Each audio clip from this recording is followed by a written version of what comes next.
So I mentioned that we had the personal story, and personal story happens a lot in instances. So here you'll see that the city of Divinitys Reach is like a big wheel with 6 spokes, and in between the spokes is a district. Here we have the Sama district, which is going to, for the humans, play the role of the home instance. The home instance is tied to your player. It will be set up to reflect the choices you made in your biography. But the home instance is a lot more than that. It will really, over time, the home instance will continue to change as in a reflection to how you played, the choices you made in your personal story. As an example, you could be out later on adventuring and you save some people, but their village was destroyed. They will then, those NPCs will then move into this home district and be neighbors of yours. One of the choices that the humans have later on in the game is they have a choice. There's an orphanage and there's a hospital in here. And you have a choice to save one or the other, but not both. Depending on what you choose, there will be one burned out building and probably a lot of sad people standing around it. And the other one will be upright and running. Really, these are just examples of kind of choices that you'll be making in your personal story that will be directly reflected in your home instance. So we'll go ahead and head into the tavern.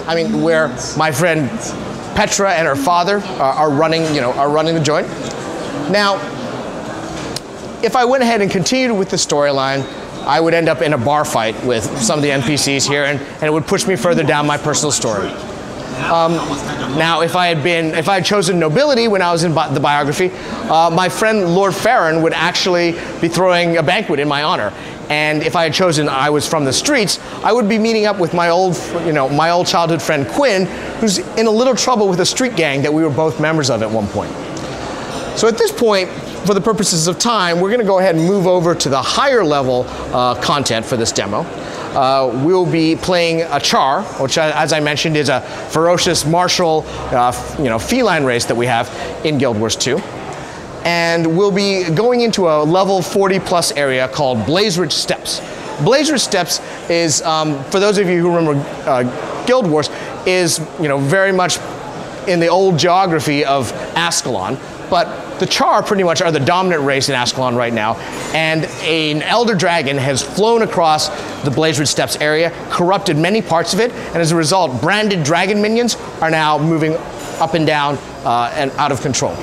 So where do we stand on the dragon at this point? I can find out. I was just showing you the brand there.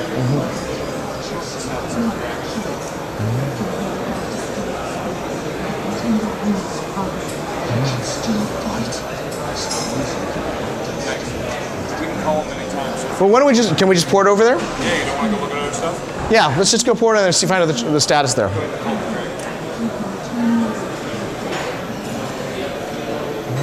So you'll notice before we head over there that now that we've moved into the high-level content, we have a full set of the skill bar, and we're going to go over it. Yeah, this is something that we're doing uniquely for the demo. There's an amazing dragon encounter that we want as many people to see as possible, so we put that little hook in there to allow people to teleport to it.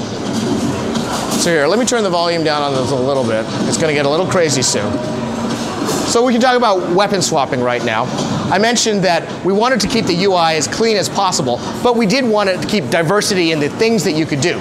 So for example, what Matthew is showing here is weapon swapping between a longbow, here's our dragon, but we don't have to engage him just yet, is the longbow and double axe.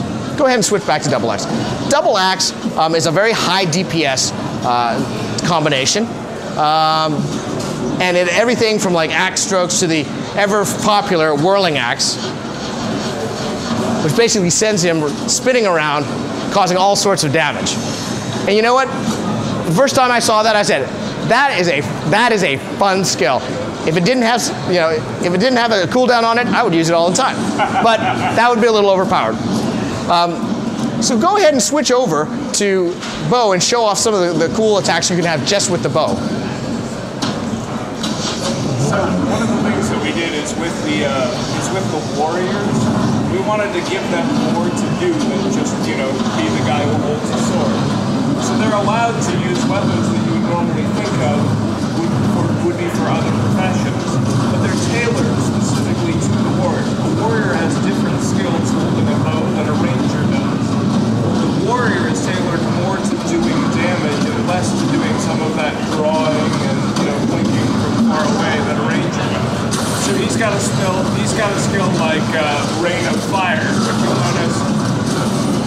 pumps a ridiculous amount of damage into one area.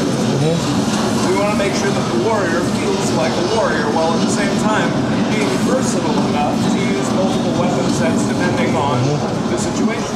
Yep. So, even from the great example of this fight is that not just us, but you can see everybody has very action-oriented combat. Movement is important. What Matthew is doing here is reviving somebody on the battlefield, and you'll see oftentimes it's not just one person who tries to do the reviving. So we've seen on the floor, people who are playing the demo, they like reviving other people. Okay. Do you want to see if we can get an elementalist to show off the cross-profession combos?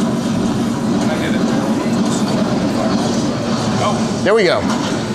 So here's an example of two professions comboing off each other. An elementalist just dropped a firewall, and Matthew just both shot arrows and used whirling axe through it and started sending off fireballs in all directions and lighting his arrows on fire.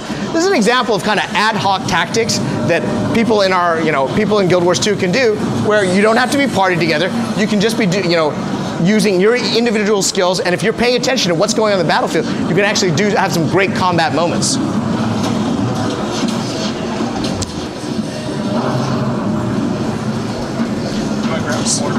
Yeah, so what Matthew's going to show off now is another example of what we call environmental weapons. Environmental weapons go ahead and change your skill bar when you take them over.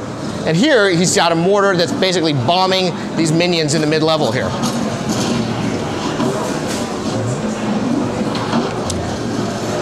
So before we really try to take the Shatterer down, do you want to show down skills? Okay. So the other thing that's been rather controversial and interesting about our combat system is that when you get when your health bar goes to 0, you are not immediately dead. You actually have a secondary bar that, well, that person just revived us. But what happens is you have some time left after you're down to keep you attacking. If you defeat your attacker, you're going to spring back up. Likewise, one of the skills he's got is it will pop him back up for like 15-20 seconds, and then he'll just fall right down and he'll be defeated unless someone comes down to revive him. We found that this is not only a fun mechanic, kind of last-ditch attempt to get back up, but also it just keeps combat moving faster. And again, that's different for every profession. The down skills that you use, for example, when the warrior goes down, his first skill is to throw a rock. His second skill is to rally the people around him to fight harder. His third skill is the one where he stands back up for 30 seconds before going completely out, exhausting they keep reviving me. Whereas the elementalist casts out electricity or causes the earth itself to reach up and grab opponents. In addition, with the waypoint system, even if you don't manage to take out an enemy and rally, even if you don't manage to get somebody else to come and save you because, they're all busy with the fight or you're out on your own in some godforsaken area, you can go back to the nearest waypoint and come back to the thing just like you would be able to, even if you were alive. Well, I've just been told we have 5 minutes left. So I don't know that we'll be able to get the Shatterer down in 5 minutes. It'll be really close. But as you can see, the Shatterer is an impressive boss monster. He's very sophisticated. Great. He has all sorts of different types of attacks. A team is going to have to be paying attention to what's going on to really take him down. Nevertheless, this is the kind of boss monster that other MMOs would put at the end of a really long instance raid or dungeon.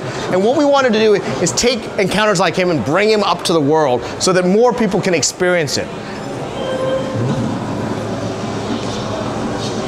In addition, this is the sort of event that we want to have affected by other events.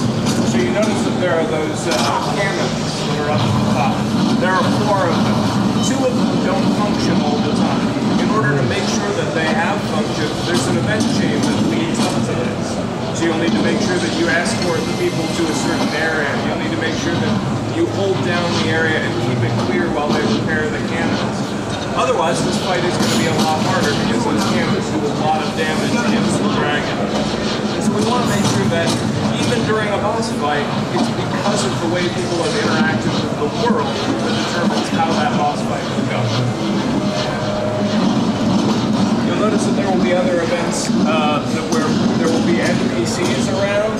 who are all down because the monsters have swept in and wiped them out, and you can revive them or not. You can be a total solo badass. I think we can tip. I think we can tip the balance on this one if you get in there and start DPSing, man. Stop talking.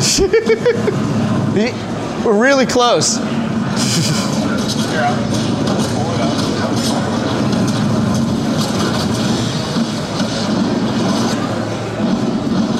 Oh yeah, I think we're gonna do it. Yeah.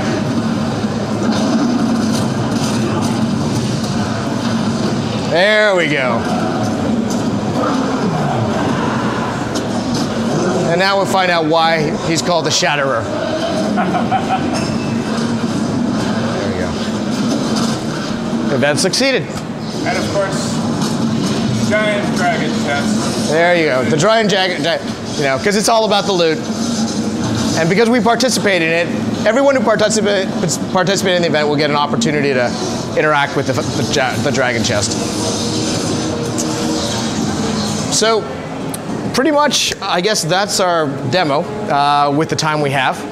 We hope that you saw some things here that, you know, make you understand why we're so excited about Guild Wars 2 and the things we're trying to do with MMO gameplay.